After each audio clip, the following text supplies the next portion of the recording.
রাতের অন্ধকারে দুষ্কৃতিকারীরা রাবার বাগান কেটে ধ্বংস করে দিল দক্ষিণ মহেশপুরের দুই ভাই বিপ্লব ঘোষ ও ঝুটন ঘোষের। ক্ষয়ক্ষতির পরিমাণ প্রায় 2 লক্ষাধিক টাকার উপর। সাতকানির টিলা ভূমি এলাকা জুড়ে 585টি 3 বছর বয়সী রাবার গাছ ছিল। এই গাছও দুষ্কৃতিকারীরা বাদ রাখেনি, সমস্ত গাছই কেটে দিয়েছে। সকালবেলায় যখন বাগান মালিক বাগানে গিয়ে দেখে গাছও নেই, একটি গাছও নেই, তখনই তিনি হাউমাউ করে কেঁদে ওঠে। তাদের কান্না শুনে প্রতিবেশী লোকজন গিয়ে প্রত্যক্ষ করেন এই দৃশ্য। পেশায় তারা ছোট্ট স্টেশনারি দোকানদার। এই দোকানের উপরেই উভয় দুই ভাইয়ের সংসার।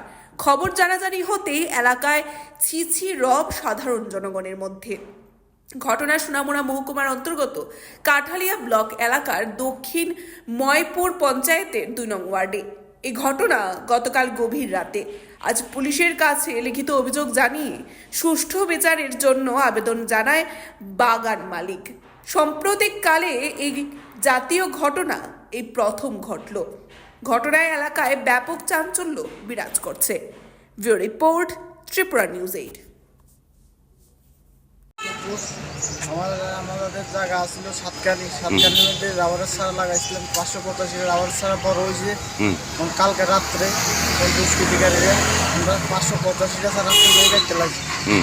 এর অভিযোগে আমরা বিচার চাই, ন্যায্য বিচার যাতে পাই। থানায় অভিযোগ জানাইছি। অভিযোগ জানাইছি।